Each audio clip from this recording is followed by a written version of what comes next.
ಒಂದೇ ಒಂದು ಅಲ್ಲ, ನಮ್ಮ ಜಿಲ್ಲೆಯಲ್ಲಿ ಒಂದೇ ಆಗ ಏನಂದ್ರೆ ಈ ಹಲ್ಲಿನ ಡಾಕ್ಟರ್ ಒಂದು ಇಲ್ಲೇ ಹುಟ್ಟಬೇಕು. ಅವ್ರು ಬೇರೆ ಊರಾಗ ಹುಟ್ಟಿ ಇಲ್ಲಿ ಹಾಸ್ಪಿಟಲ್ ತೆಗೆದಲ್ಲ, ಅಲ್ಲಿನ ಡಾಕ್ಟರ್ ಇದೇ ಊರಾಗ ಹುಟ್ಟೋರ್ಬೇಕು. ನಮಗೆ ಇದೇ ಊರಾಗ ಹುಟ್ಟಿರ್ಬೇಕು. ಅಂಬೇಡ್ಕರ್ ಹೇಳಿದ್ನಲ್ಲ, ರಾಜ ಇದುವರೆಗೆ ಹೆಂಗ್ ಹುಟ್ಟಿದ್ಲಪ್ಪ ಅಂದ್ರೆ ರಾಣಿಯ ಹೊಟ್ಟೆಯಲ್ಲಿ ಹುಟ್ಟಿದ. ಅದಕ್ಕೆ ನನಗೆ ಬಹಳ ಖುಷಿ ಆಗೈತಲ್ಲ ಅಂಬೇಡ್ಕರ್. ಆ ಕಪಿಲಾನ್ ಹೇಳ್ದ, ಇದಕ್ ಬಹಳ ಖುಷಿ ಆಗೈತ, ನೀವು ಸಂವಿಧಾನ ರಚನೆ ಮಾಡಿ ಹೊರಗಡೆ ಬಂದ ತಕ್ಷಣ ಬಹಳ ಖುಷಿ ಆಗ್ಬಿಟ್ಟತ್ತಲ್ಲ ನಿನಗೆ ಅಂತ ಕೇಳ್ತಾನೆ. ಇದೀಗ ಸಂವಿಧಾನವನ್ನು ಮುಗಿಸಿ ಬಂದ್ಬಿಟ್ಟಿದ್ದೀನಿ, ಅದಕ್ಕೆ ಬಹಳ ಖುಷಿ ಆಗ್ಬಿಟ್ಟತ್ ನನಗೆ. ಹೆಂಗ ಖುಷಿ? ಇದುವರೆಗೂ ರಾಜ ರಾಣಿಯ ಹೊಟ್ಟೆಯಲ್ಲಿ ಹುಡ್ತಾ ಇದ್ದ, ಇನ್ನು ಮುಂದೆ ಆಗಾಗಲ್ಲ ಅಂತ ಅಂಬೇಡ್ಕರ್. ಮತ್ತೆ ಹೆಂಗ್ ಹುಡ್ತಾನೆ? ಮತಪೆಟ್ಟಿಗೆಯಲ್ಲಿ ರಾಜ ಹುಟ್ಟುತ್ತಾನೆ, EVM ಬಾಕ್ಸ್ ಅಲ್ಲಿ ರಾಜ ಹುಟ್ಟುತ್ತಾನೆ, ರಾಣಿ ಹೊಟ್ಟೆಲ್ಲಿ ಹುಟ್ಟಲ್ಲ. ಹೌದಾ? ಅಷ್ಟಕ್ಕೆ ಖುಷಿ ಪಡೋದ? ನಾವು EVM ಬಾಕ್ಸ್ ನ ಹೈಜಾಕ್ ಮಾಡ್ಬಿಡ್ತೀವಿ ಅಂತ, ನಾವು ಮತಪೆಟ್ಟಿಗೆನ ಹೈಜಾಕ್ ಮಾಡ್ಬಿಡ್ತೀವಿ ಅಂತ ಅವತ್ತಾಗಿ ಕೇಳೋರು. ನನಗೆ ಗೊತ್ತಿದೆ, ನೀವು ಎಂದಾದ್ರೂ ಒಂದು ದಿನ ಈ ಮತಪೆಟ್ಟಿಗೆನ ಹೈಜಾಕ್ ಮಾಡ್ತೀರಿ ಅಂತ ಗೊತ್ತೈತಿ.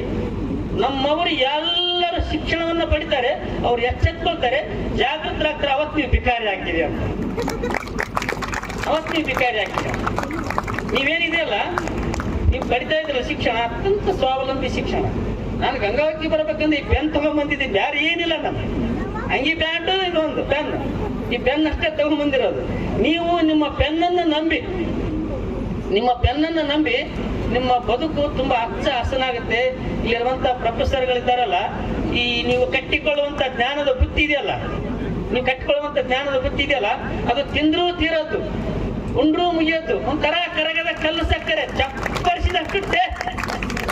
ಬಡವ ಇರ್ಲಿ, ಶ್ರೀಮಂತ ಇರ್ಲಿ, ಕವಿ ಆಗಿರ್ಲಿ, ಕಾರ್ಕೂನ್ ಆಗಿರ್ಲಿ, ರಾಜಕಾರಣ ಪಟುವಾಗಿರ್ಲಿ, ಪ್ರಕಾಂಡ ಪಂಡಿತನಾಗಿರ್ಲಿ, ಅವನೇನಾದ್ರೂ ಆಗಿಲ್ಲ, ಅವನ ಜೀವನದ ಅತ್ಯಂತ ವೆರಿ ಹ್ಯಾಪಿ ಲೈಫ್, ಸುಖಮಯವಾದ ಕಾಲ ಯಾವುದಂತ ಕೇಳಿದ್ರ ಅವ್ರೆಲ್ಲರೂ ಹೇಳುತ್ತೆ ಯಾವ್ದು ಗೊತ್ತಾ? ಸ್ಟೂಡೆಂಟ್ ಲೈಫ್, ವಿದ್ಯಾರ್ಥಿ ಜೀವನ.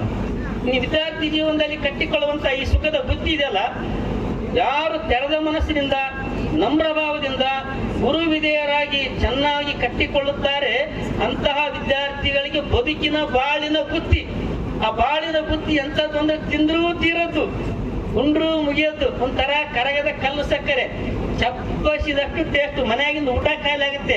ನೀವು ಇಲ್ಲಿ ಪಡೆಯುವಂತ ಜ್ಞಾನ ಇದೆಯಲ್ಲ, ಅಕ್ಷಯ, ಅದು ಎಂದೂ ತೀರಬಾರ್ದು. ಅದು ಯಾರಿಗೆ ಆಗತ್ತ ಅಂದ್ರೆ, ಯಾರು ನಮ್ರಭಾವದಿಂದ, ಇಂತಹ ಗುರುವಿದೇರಿಗೆ ಗೌರವದಿಂದ, ತಂದೆ ತಾಯಿ ಆಶೀರ್ವಾದದಿಂದ ಯಾರು ಪಡೆದಿರ್ತಾರೆ, ಅವ್ರು ಬಹಳ ಪೂರ್ತಿ ಅವರು ಹ್ಯಾಪಿಯಾಗೇನೆ ಊಟ ಮಾಡ್ತಾರೆ ಮತ್ತು ಮಾಡಿಸ್ತಾರೆ ಅಂತ ಹೇಳೋದ್ರ ಮೂಲಕ ನನ್ನಂತ 4.5 ಫೀಟಿನ ವ್ಯಕ್ತಿಗೆ ಇಲ್ಲಿ ಕರೆಸಿ ಇಂಜಿನಿಯರಿಂಗ್ ವಿದ್ಯಾರ್ಥಿಗಳು ಗಂಗಾವತಿಯಲ್ಲಿ ಎಂತಹ ವಿದ್ಯಾರ್ಥಿಗಳು ಇದ್ದಾರೆ ಅಂತ ನನಗೂ ತುಂಬಾ ಕುತೂಹಲ ಇತ್ತು ನೋಡ್ಬೇಕಂತ.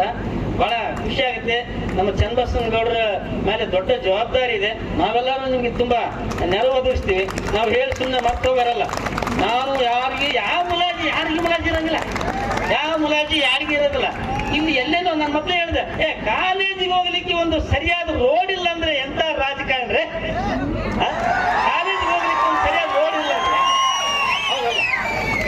ಎಲ್ಲೆಲ್ಲೋ ರೋಡ್ ಇದ್ದಾವೆ. ತಮ್ಮ ಮನೆ ಸೀದಾ ಬಚ್ಚಲ್ಕೋಡಿಗೆ ಹೋಗಕ್ಕೆ ರೋಡ್ ಮಾಡ್ಕೊಂಡಾರೆ, ಕಾಲೇಜಿಗೆ ಹೋಗ್ಲಿಕ್ಕೆ ರೋಡ್ ಇಲ್ಲ ಅಂದ್ರೆ ಹೇಗೆ? ಹೌದಾ?